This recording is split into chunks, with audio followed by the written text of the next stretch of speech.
Good evening. Good evening. We, the people of the United States, in order to form a more perfect union. Hello? That's the reason I'm going to do this introduction. Because I believe with all my heart, the man that I'm going to introduce, they don't come no better. Hello? I said they don't come no better. And I'm a tall man. Can't fight no more, but I'm a tall man. They don't come any better. This is a man for all seasons. You know what Florida State is? Yes. He was the dean of the business college over there. Yeah, Florida State. Yay. Syracuse University, dean of the business college. You can take all of Florida State and stick it in one little place up there in Syracuse, and he's the dean. A man for all seasons. I called him on the phone. I said, Melvin, I need your help. You see all that stuff written down, all these boards of directors and all these places. He obviously don't need any money. All he had to do is say, Jerry, I don't have time. You know what he said? I'll be there. Hello? I'll be there.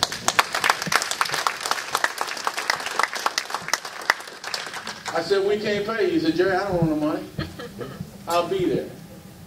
Hello? Now, let me go a step further and tell you, this man and I have had about a 30-year relationship. Sometimes I was on top, sometimes he was on top. No matter who was on top, we were in a relationship. Hello? More importantly, and most importantly, for me, here is a man that is serious about doing the right thing. So if you don't remember anything else, when he gets done, remember that doing the right thing is easier than doing the wrong thing. If you do the wrong thing, go see Doc, he's going to tell you about yourself, isn't he? Well, this is Doc time. Melvin and I used to fight to try to get my daughter and his son together. Why is that? His son's a lawyer. It's in God we trust. You do the same thing. Don't look at me like you did. You don't want your daughter out there marrying no bum. Right. You know I'm right. Right. That's what I'm talking. This is a man for all seasons. He's as close to you as you'll never see anybody closer than this man is to you. One more thing and I'm going to shut up because Miss Lewis gave me an arm and hand signal there. You need to know that there are several things that make us great. And that perfect union thing is real. You've got to figure out how to make that work. We had a situation right here tonight where no elected, other than school board, obviously the school board here is, y'all got it going on. Other than school board, there was no Caucasian current in office that came to this show. And I think that's a moral disgrace. A moral disgrace. Because we, the people of the United States, in order to form a more perfect union. Now, ladies and gentlemen, without further ado, I bring you Reverend Dr. Stith.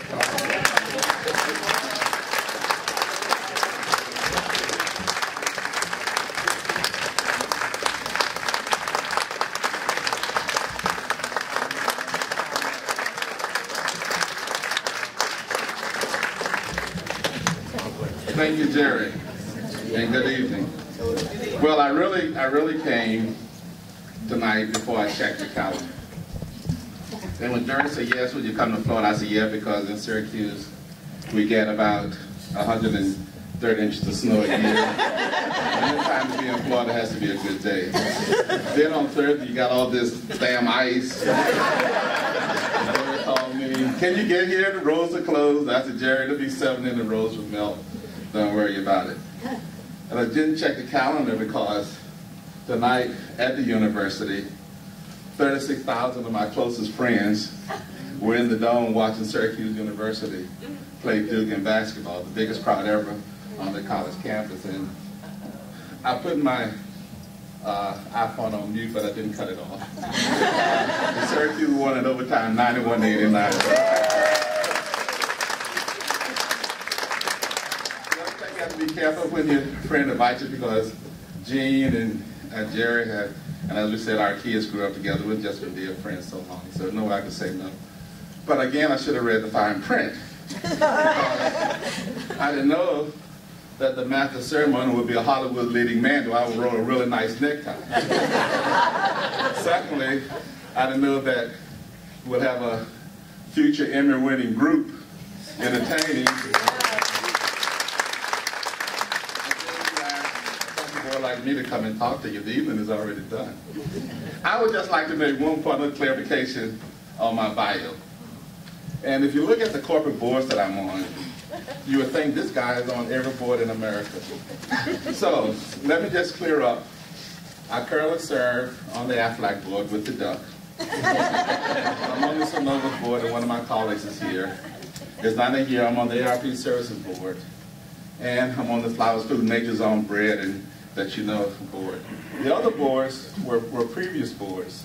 So, for instance, like at Director of Department Hospital Trust, I just got off that board. Sprint became part of United. Tallahassee State Bank is a subsidiary of Sonova's.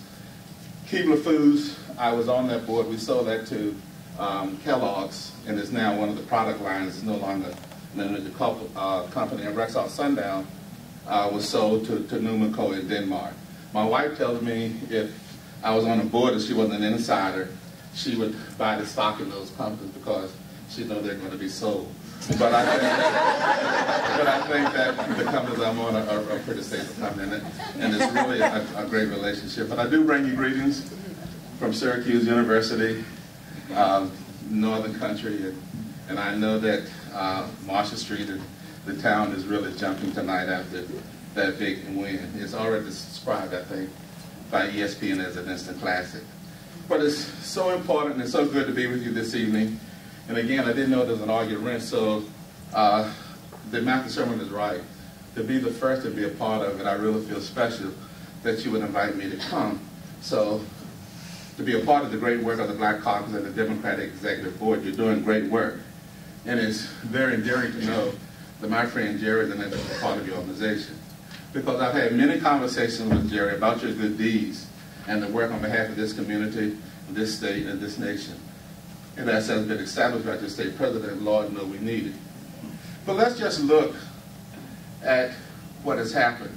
If we go from the rough and rolling Atlantic to the broad and placid Pacific, never in history has mankind been in need of Martin Luther King words as much as we do today. And never have more people invoked the words of Martin Luther King to serve their own purpose. But conservatives take words out of the dream speech to use it for their purpose, and so do liberals. But it just tells me that his work is still impactful today. But if we trace the successful path that Martin laid for us for today's foundation in today's society, we will see his footprint, his handprint, and his words in every key sector of our society even today. So, I ask you, what do you think, how would he react if he was among us today? How would he react to what is going on? And I would hope that you would have this conversation as you think about Martin and as we head into Black History Month. On the macro level, we look pretty good. There have been 3 African-American governors, Virginia, Massachusetts, New York. We have many elected officials throughout the country. Even in Mississippi, a state that Martin described as sweltering with hate, we see that many African-American women and minorities are holding very key positions. In the corporate community, African-Americans are now leading global corporations, making $20 to $30 million a year plus options, plus equity and stocks, doing very well. Some of us hold seats on major corporate boards as directors of those companies as well as other executive positions. We don't have to tell you that sports are dominated by African Americans. We even have some head coaches at many of the most prestigious universities. And for all you Auburn guys, go Noles. I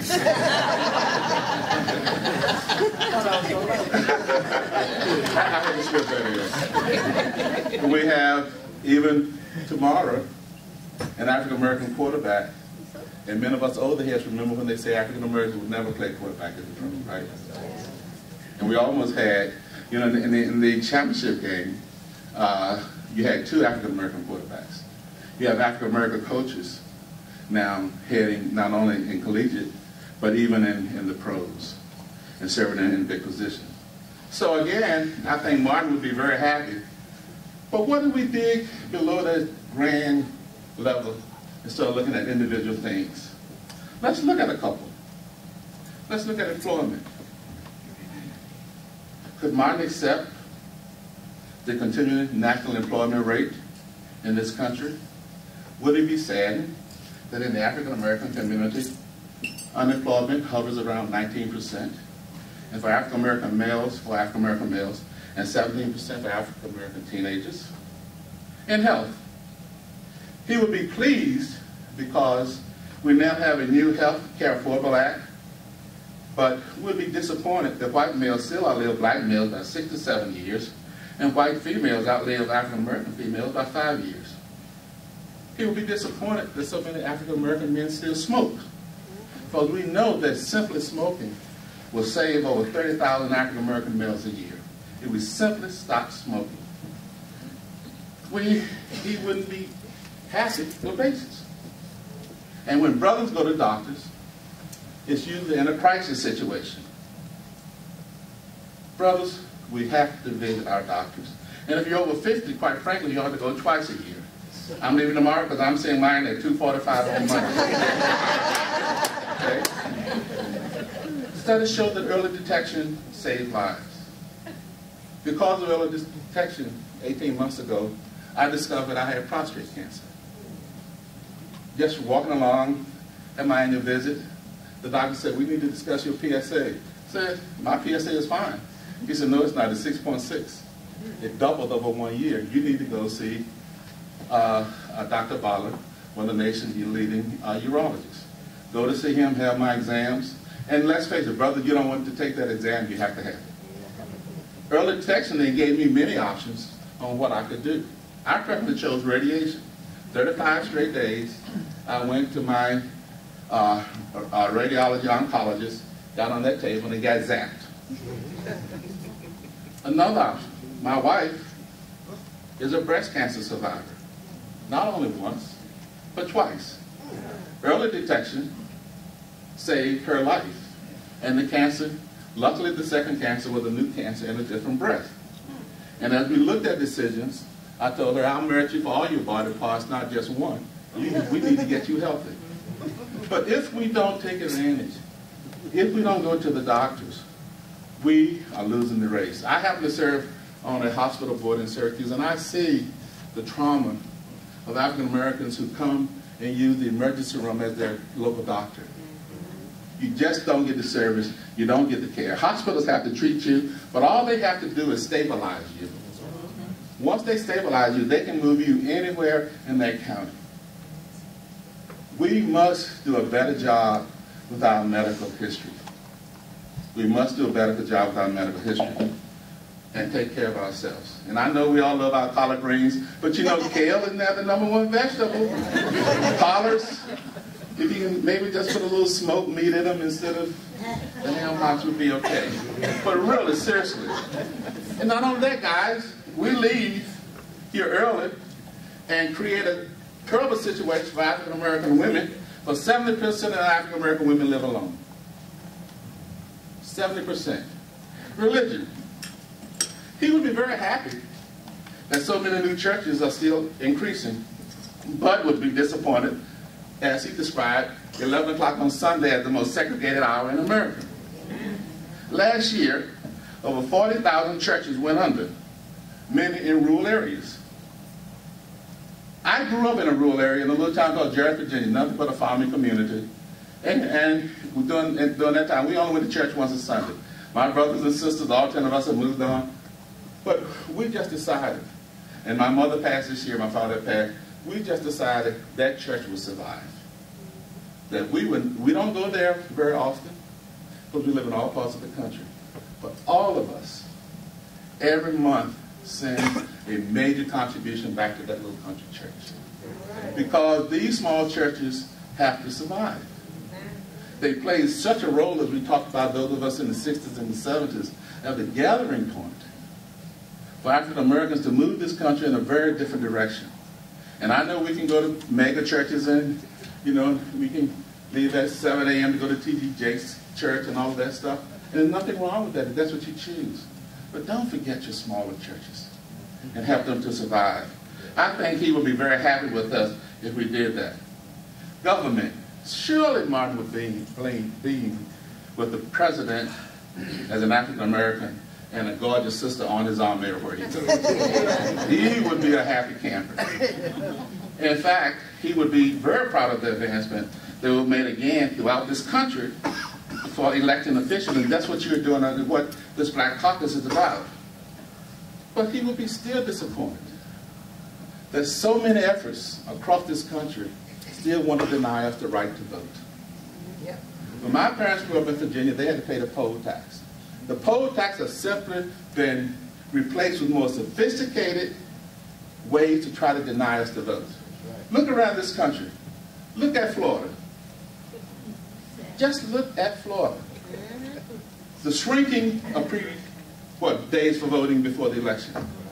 In African American communities across this country, fewer voting machines in districts where people of color tend to vote.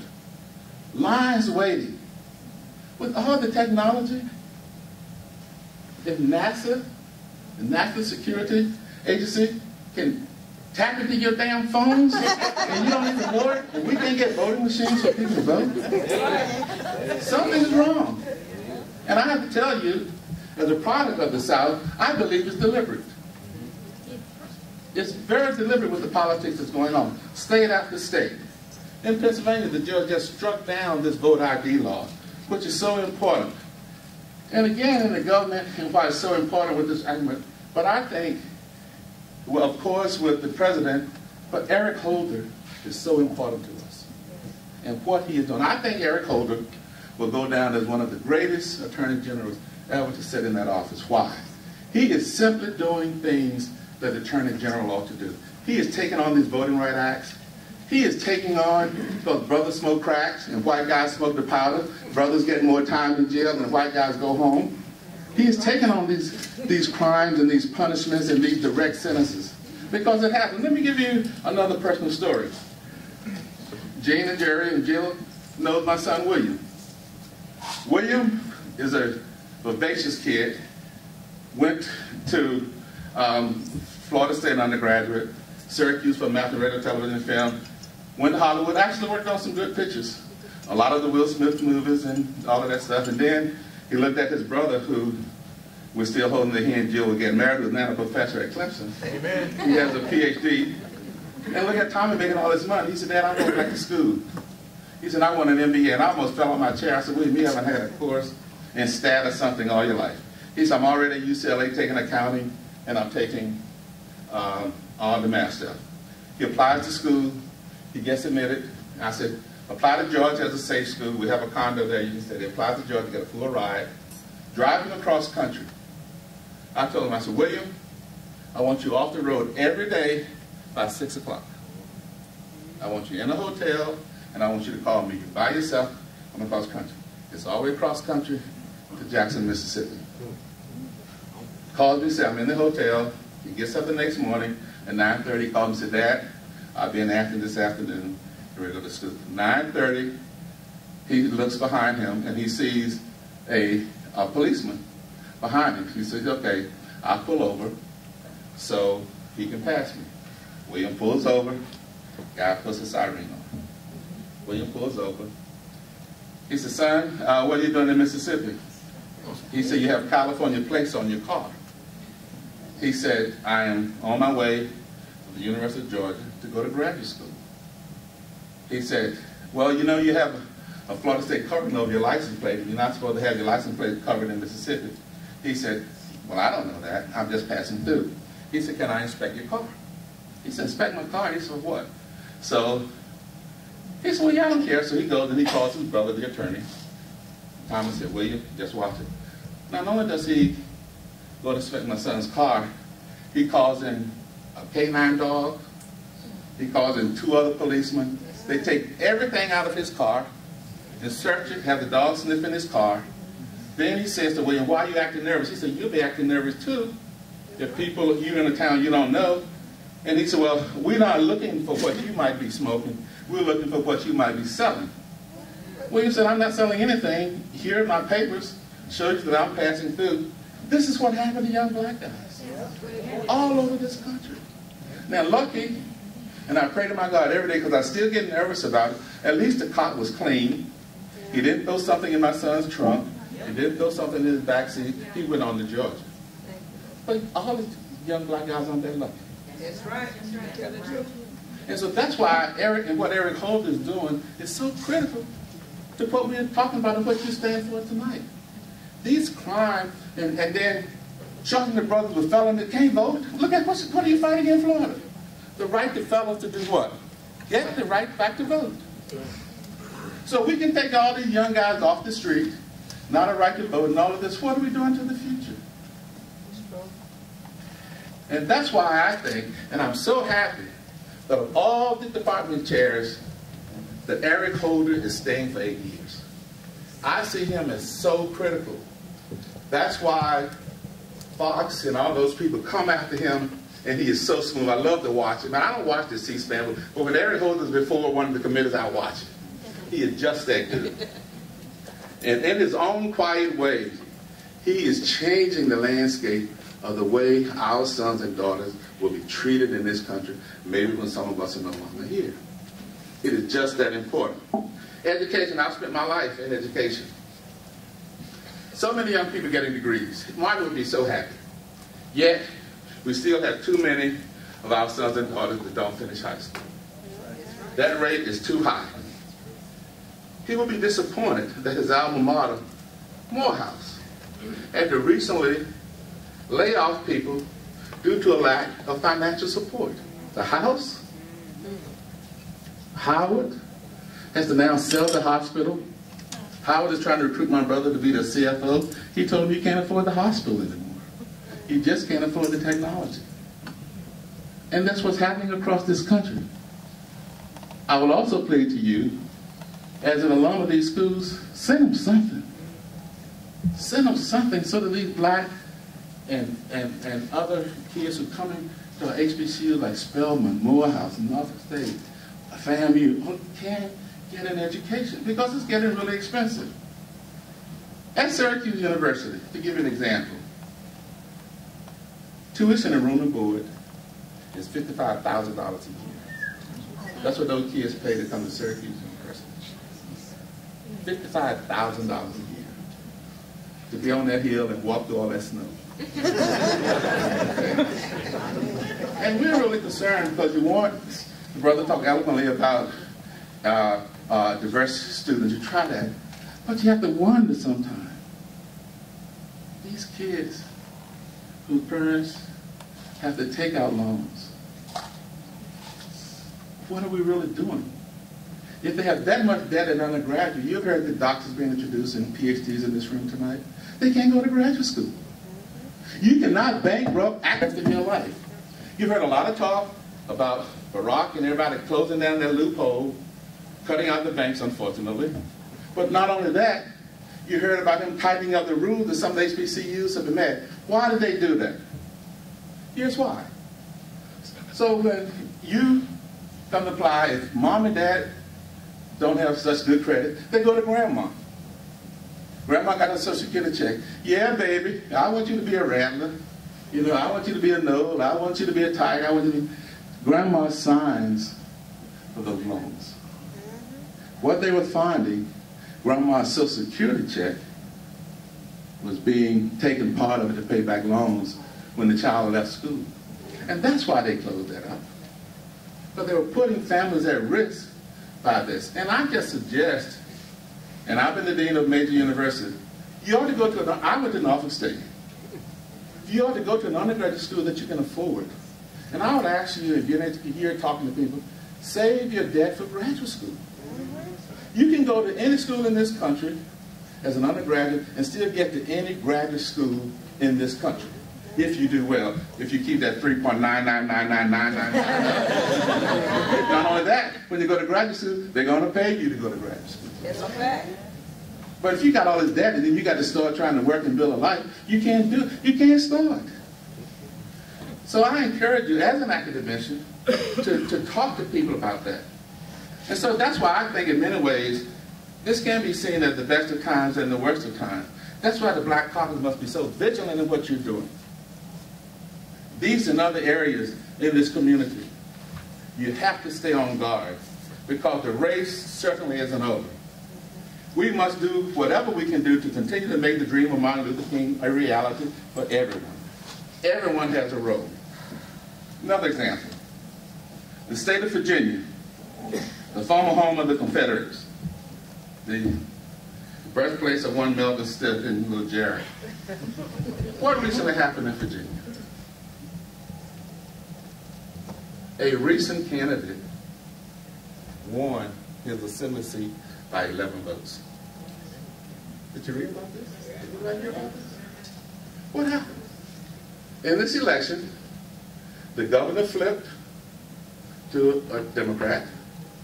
The lieutenant governor flipped to a Democrat. The attorney general flipped to a Democrat. There are 40 seats in the Virginia Assembly. So there would have been 20 Republicans or 21 in this election that was being held up based on a mandatory recount based on Virginia law. The recount flipped to the Democrat by 11 votes. Now, there are 20 Republicans in the Assembly, 20 Democrats. The lieutenant governor breaks the vote to the Democrat. Your vote counts. Now, I'm not going to ask the 11 people who didn't vote in the last part of the election to hold your hand up in here. Okay? But you know who you are. You know who you are. There should be never an election that African Americans don't vote. Too many people lost lives.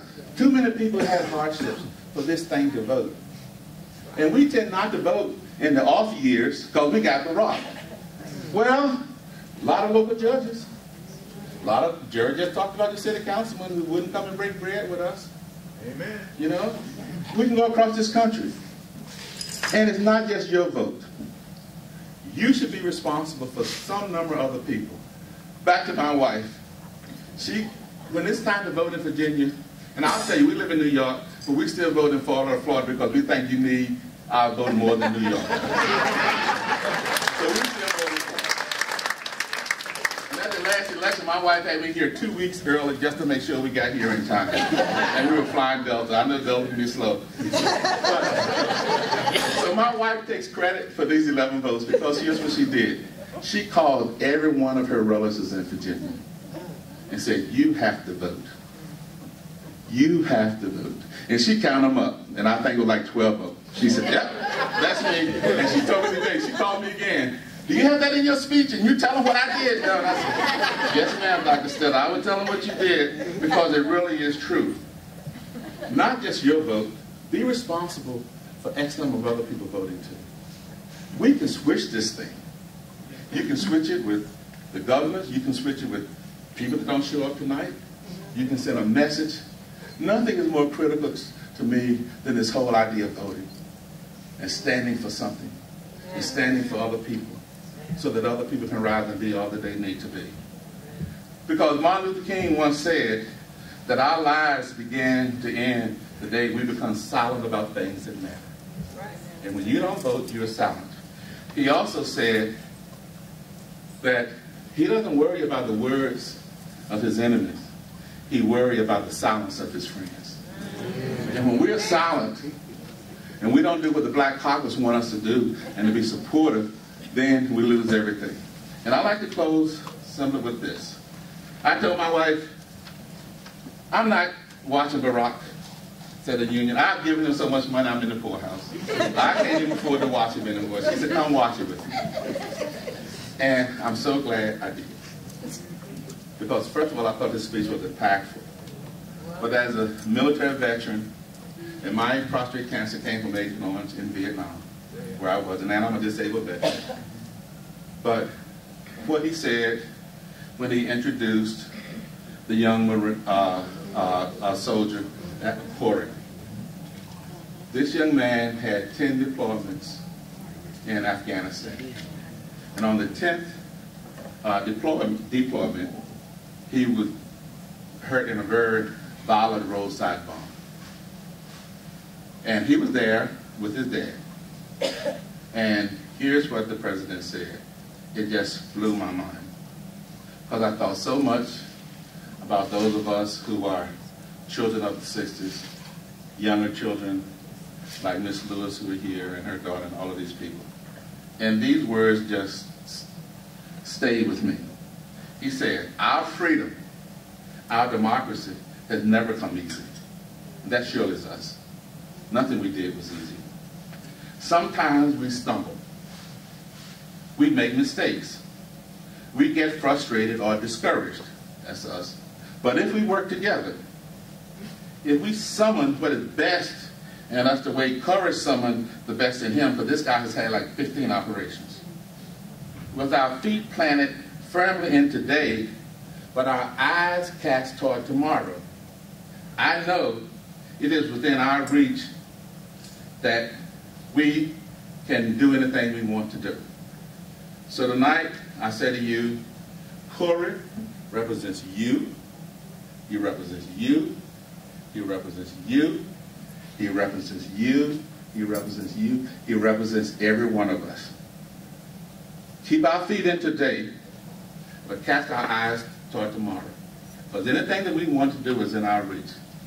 So in closing, I ask that you join the Black Caucus and this great Democratic Executive Board in not being silent. For it is in our reach to be what we want to be. Find your voice in a cause that benefits others, so that Martin can rest in peace and not worry about the silence of his friends. Thank you very much, and have a good evening.